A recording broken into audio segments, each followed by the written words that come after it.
We're going to follow on now by looking at the actual interview itself.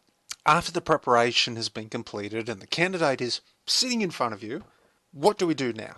Well, there's two, main ways to run an interview, and the first one is the structured question-answer format, mostly formal, sticking to a kind of a preordained set of questions and a planned approach, or the more conversational style interview.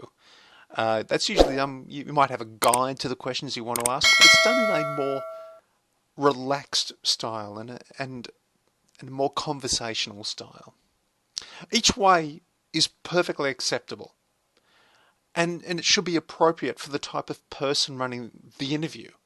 There are some that prefer option 1, and there are others that prefer option 2. So there's no real set rule as to what is best. For me personally, I believe maybe the combination would be the best. A combination of both methods, which are similarly acceptable, using the structured questions, but ensuring that the conversation is free-flowing and relaxed. That way, not only will the questions you have put together be answered, but a good indication on how the candidate will be in the workplace will be on offer, because you'll see them in that relaxed tone, offering the information freely and without that kind of pressure of the interview.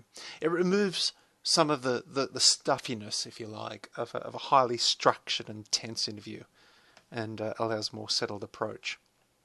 Okay, so that's the layout of the interview. Let's get down to brass tacks here. What are the questions you're going to ask? Because really that's what the interview is all about, isn't it? It is about the questions, both by you as the employer and from the candidate themselves. And it determines, really, the success or otherwise of the candidate's application. Now, the first thing to remember when it comes to interviews is that no two interviews should be the same. And more importantly, no templates for interviews across different roles should be used. Of course, you may have a couple of set questions that you want to ask, and that's fine. But a number of the questions need to be in line with what is in the resume and wanting to get clarification or more points around points discovered in the resume itself. So you want to find out more about them as a person as well. So you want to structure the questions pertaining to the candidate themselves.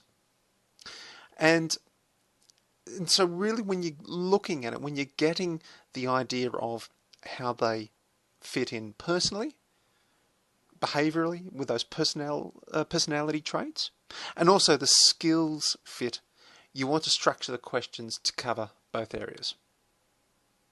Because really the bottom line is you are there to make a decision based on the candidate's application, so what is written in their resume and their cover letter, and also how they present in front of you. So the questions that you can ask. Let's look at those now a bit deeper. And what I really want to say is that the questions you can ask are broad.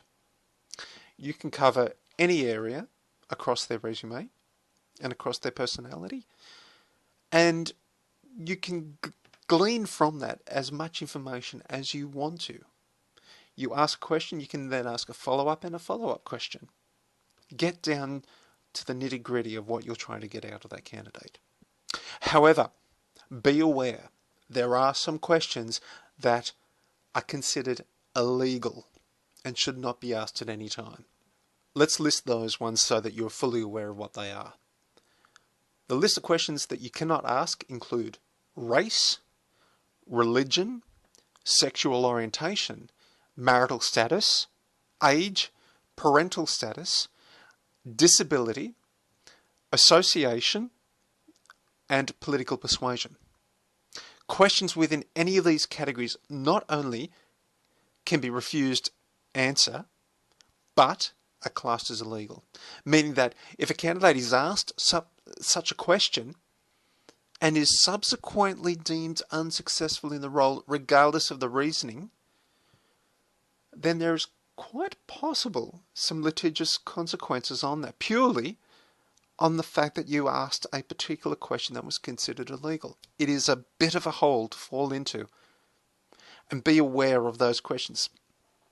Let's kind of look at it in a context. So, some samples, if you like, of illegal interview questions themselves. For example, will you need to arrange childcare to take up this position? Right? This is inferring their parental status. What are the ages of your children? Similar. Will you need to take personal time off to observe particular religious holidays or festivals? Again, religious. What year did you graduate university, high school, primary school? That goes to their age. Is there a major age gap between you and your co-workers?